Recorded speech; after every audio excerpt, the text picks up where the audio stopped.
talk about accepting all of these jobs that are just really, really, really not worth your time. I know as a newcomer that sometimes we feel a need to just accept whatever we can, at least to get started. And there is nothing wrong with that. There is nothing wrong with that at all. I've done it. People do that, okay? The rule of thumb is when you start a company, most people will actually give away their time. They will offer to do stuff free just to get the word of mouth out about how nice they can do a job. And people do things for free. So if they do it for free, of course you can accept jobs that does not pay a lot. But you don't need to stay there. Don't stay stagnant in jobs that are not paying you much money to do anything. Because they are very much aware of how much they're paying you. And if you're trying to get to that $4,000 a month, you will be working yourself to death in order to get there. And you know what? That is a fact. You will work yourself to the bone, okay? To the white meat in order to get that money. If you continue to accept work from companies that are not paying you anything worth you even putting on a slipper, let alone a pair of loafers or some sneakers, a slipper. If they're not paying you enough to do that, you know you won't be able to make this money. So you need to focus in, zone in, shall I say, on trying to find you some companies that are going to pay you enough money for you to get out here and make your goal every single month. So now you're accepting these jobs. Most of the time when they pay you less, it's way off.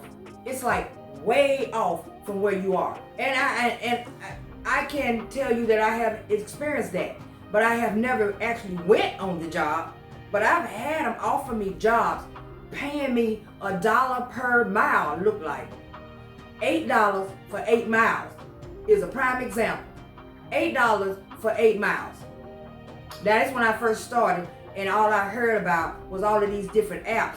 I didn't know apps work like that because, I was new in the game. I ain't new no more, but I was new in the game, and it said $8 per 8 miles. And I'm looking at it like, $8? The location is 8 miles away. That's $1 a mile. So how much you paying me for the inspection? So, because this has to be for the gas.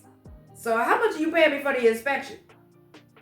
The entire thing was $8 to go and get those pictures and come back. And to them, it should be more than $8 because all I'm doing is outside photos, right? Well, at that point, I didn't know that doing a contract, they pay way more than that. I had no idea. All I knew was that they was trying to get me to go and get in my car and travel 8 miles in LA. Okay, so you already about know how long that's gonna take, and take some pictures for $8. Okay, they was waiting on that one. But don't be accepting that type of workload. It's ridiculous unless you have to. And if you are trying to start off just to get your feet wet, just to shake those nerves off, because a lot of you are kind of nervous, now that's understandable.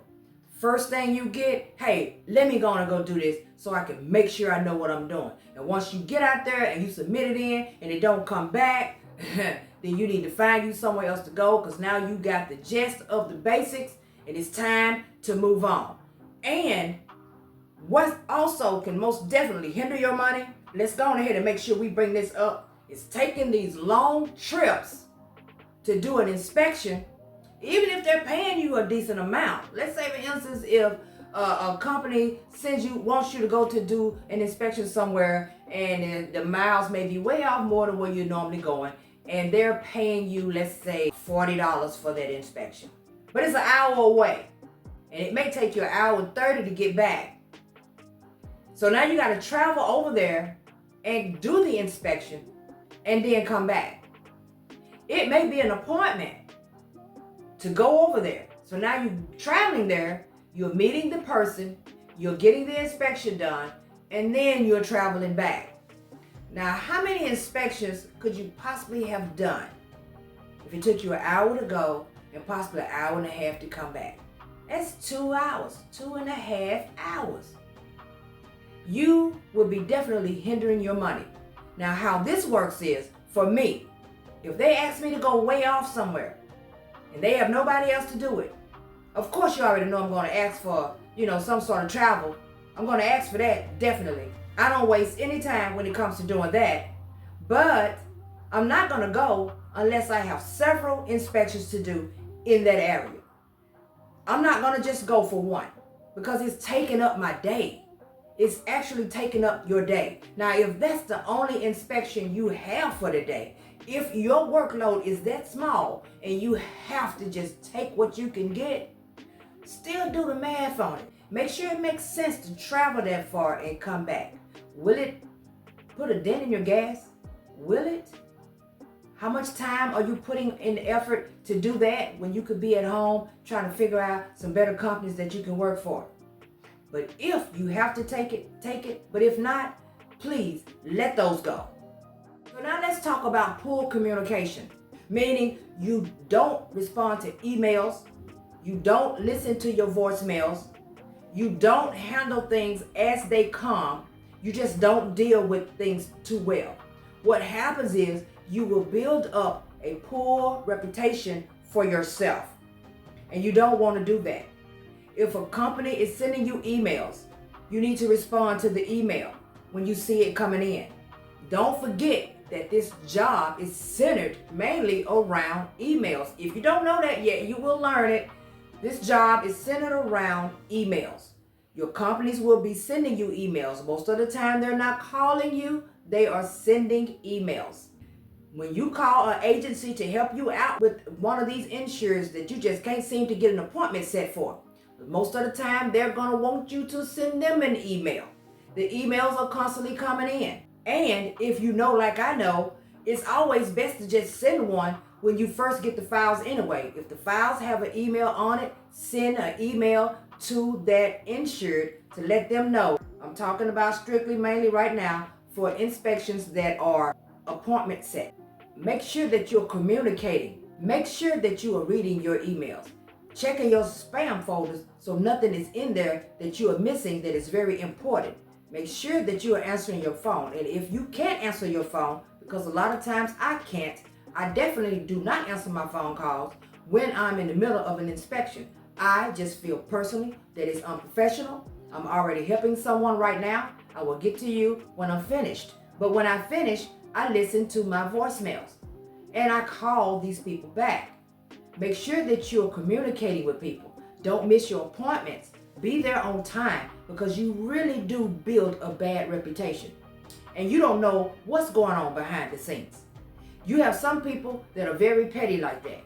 And the last thing you want is to be 30 minutes late for an appointment that you done already had to run somebody down for to set in the first place because you are also lacking in time management skills. And this person was nice to you in your face, but then called their agency and told their agency that you were 30 minutes late. The agency gonna call your company, and there we go. We got this trickle effect happening behind the scenes that you don't even know what's going on, because 9 times out of 10 your company ain't gonna call you and tell you. You're just gonna stop getting work. So always be on your game when it comes to handling your business as far as being a field inspector, and you cannot go wrong. You will not have to worry about them cutting you based off of simple little things because you know that you're on point. So now you're working for appointments and you have to set these appointments. Things come up. That's true on both ends. Sometimes things can come up on your end. Sometimes things just come up on their end. So suppose something comes up on their end. Okay, you have no other choice but to reschedule that appointment. But don't be rescheduling appointments and calling these people and calling off because today you just woke up and don't feel like getting out of bed. Tomorrow I have an appointment set with my friend and bought us tickets to a comedy show. Or whatever the situation may be. Do not make it a habit of calling your insurance and rescheduling based off something that you want to do that is not of importance and that could wait. Because they will do the same as I said before. and you will find yourself not getting work. And bear in mind now, when you reschedule an appointment, you still have to go in the system and reschedule it there. You can't be putting in the system that you're rescheduling an appointment because the insured is having a problem and they don't be having a problem. Suppose someone from your company calls, come to find out they didn't have a problem at all. You were the one who were rescheduling. So think about all of that. So this is going to save your job. It's also going to save your money at the end of the month. So take all of those things that I told you into account, and you can't go wrong when it comes to making sure you have that money, because building up a reputation, I'm telling you now, when you build up that reputation and you have people who you go out and do inspections for, and they know you, they know your name, they know your face, they start asking for you, and before you look around, you'll have more than enough work coming in. You're making your customer, who is your insurance carriers, your contract companies, you're making them happy. And you're also making the insurance happy. And when all of them are happy, your pockets are happy. So now let's talk about not keeping up with your invoicing and anything as far as your pay is concerned. Unpaid pay is what we're talking about, okay? And the reason why I'm saying this is because there have been a time or two since I have been doing inspections where I have had to contact the company because according to the invoice, I had not been paid for some work that I knew that I had done. I had copies of my files. I knew it should have been on that paycheck, but I didn't get paid. I had 2 or 3 once time before, and I didn't get paid. If you don't say anything because you are not keeping up with what should be on your next invoice each and every time you get paid, you will be missing out on money. And I know a lot of you are probably thinking, well, if they know they didn't pay you, won't they pay you later? Come on now. If you work a 9-to-5 job, how many of you have experienced this? You worked the job and your pay was short on your check. And you didn't even realize your pay was short on your check. So you ain't say nothing. You just went on about your day. But then the next pay period came around and your pay was short again. This time you realize it. All right, so when you realize it the second time, this is what makes you look at your previous paycheck stub. And when you do, you realize at that point that it was short too. So now you gotta go to Human Resources or whoever you report to and tell them that my check is short. And it was short last time. So now they're really gonna be doing some investigation because last one was short and this one was short. But in your mind, you're thinking to yourself, why you just didn't pay me from the last time? Because nobody's gonna just take it upon themselves to voluntarily just pay you up front off of something that they missed. You don't bring it up. And it may not be because they're intentionally trying to keep your money. So please don't think that. It's because they're not watching your money. It's your job to watch your money. So make sure that you're getting paid each and every time your pay period rolls around. And in order for all of those things to come into play, in order for everything to trickle around in a circle that just never stops flowing in a positive manner, you have to treat doing field inspections as a business and not as a gig. If you treat it as a gig because that's what you want it to be, then hey, fine. I'm cool with that if you're cool with that. But if you want it to be something that replaces all of the other things that you have going on right now, and you want it to take the place of the struggle that you may have going on right now, you want to make sure that you treat it as a business. And in order to do that, you need to do all of the things that I've mentioned to you before. You can't treat it as a hobby or some side work that you're just going to do here or there unless that's exactly what you want it to be. Professionalism is key when it comes to treating field inspection as a business.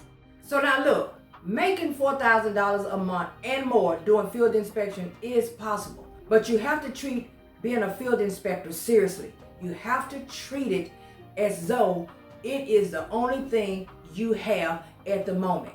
And if you do that, and you take everything that I've told you previously into consideration, You can't go wrong when it comes to making your money. Sure, the money goes up, the money goes down, but that's in another video. But at the same time, if there's a possibility that you can get at least close to $4,000 a month, then there's a possibility that you can get to $4,000 a month, and there's most definitely a possibility that you can go way over $4,000 a month. It all depends on how you approach being a field inspector. So with that being said, I hope you guys found some sort of diamonds in the rough in this video today. And until next time, you guys know what to do. Like, subscribe, turn on your notification bell, because I've had people tell me that they are not getting notification. If you're not, it's because you don't have your notification bell turned on. Turn on your notification bell. And until next time, thank you guys so much for watching. Enjoy the rest of your day.